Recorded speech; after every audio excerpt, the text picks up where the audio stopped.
Welcome home, Columbia. Beautiful, beautiful. Space exploration. Discovery, Houston. Recommend vector transfer to the BFS. Roger roll, Discovery.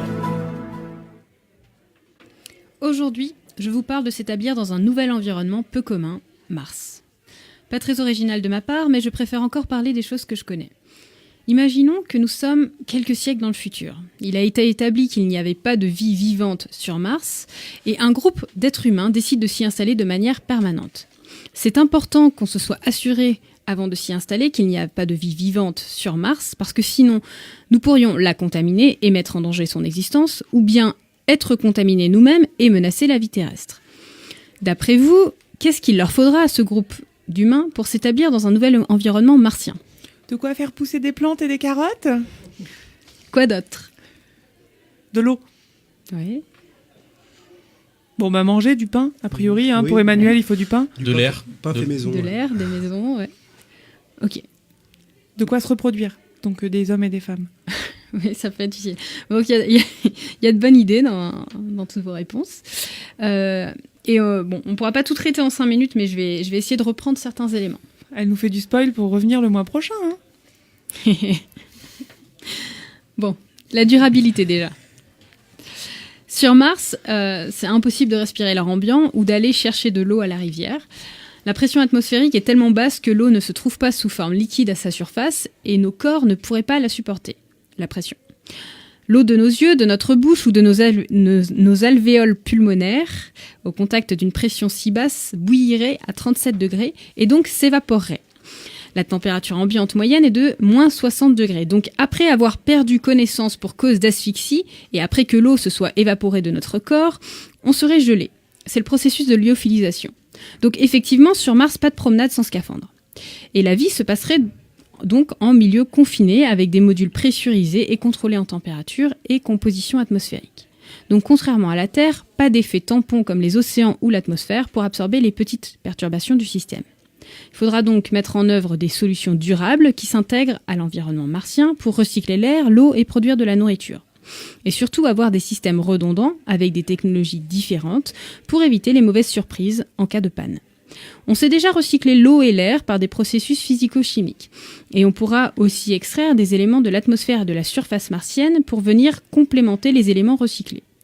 Une autre méthode consiste à reproduire un écosystème terrestre de manière artificielle en utilisant des micro-organismes, des algues et des plantes pour recycler l'air et l'eau.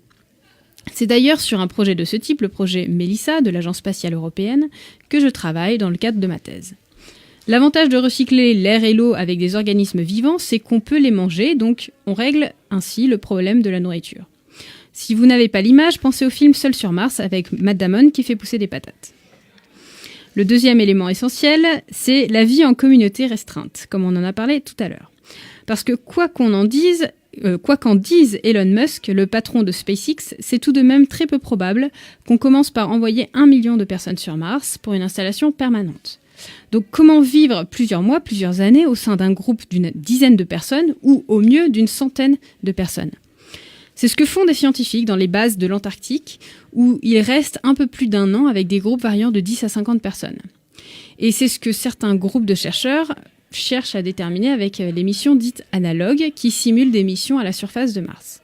La plus longue, à ce jour, a duré 520 jours et simulé les voyages aller et retour avec un petit séjour de 15 jours, il y a beaucoup de jours, sur la surface de la planète Mars.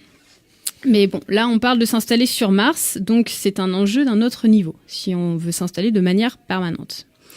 Lors des simulations auxquelles j'ai participé, les tensions naissaient souvent autour de la nourriture. Des gens qui se servaient allègrement dans des réserves communes, des gens qui ne cuisinaient jamais alors que d'autres passaient 2 heures en cuisine, ou encore des gens qui cuisinaient toujours des choses que d'autres n'aimaient pas alors qu'ils le savaient pertinemment. Une autre source de conflit venait d'un mauvais leadership, qui semait le chaos dans l'équipe. Mais dans un environnement où la promiscuité est si forte, on peut encore trouver des dizaines d'autres sources de conflits. Alors, comment faire pour s'établir de manière permanente sur Mars ? Comment désigner les dirigeants ? Que faire en cas de délit, de meurtre, d'agression ? Que fait-on des gens blessés, incapables de ne plus s'occuper de rien dans la base ? Et que faire en cas de décès ? Il sera donc nécessaire d'établir un nouveau modèle de société et de nouvelles lois propre à Mars. Mais je laisse Alice Dullier entrer plus en détail sur ce sujet. Et si vous voulez en savoir plus, demain à 18h, je donne une conférence sur mon expérience de cobaye sur Mars à l'école de droit pour l'Alliance française de Clermont-Ferrand.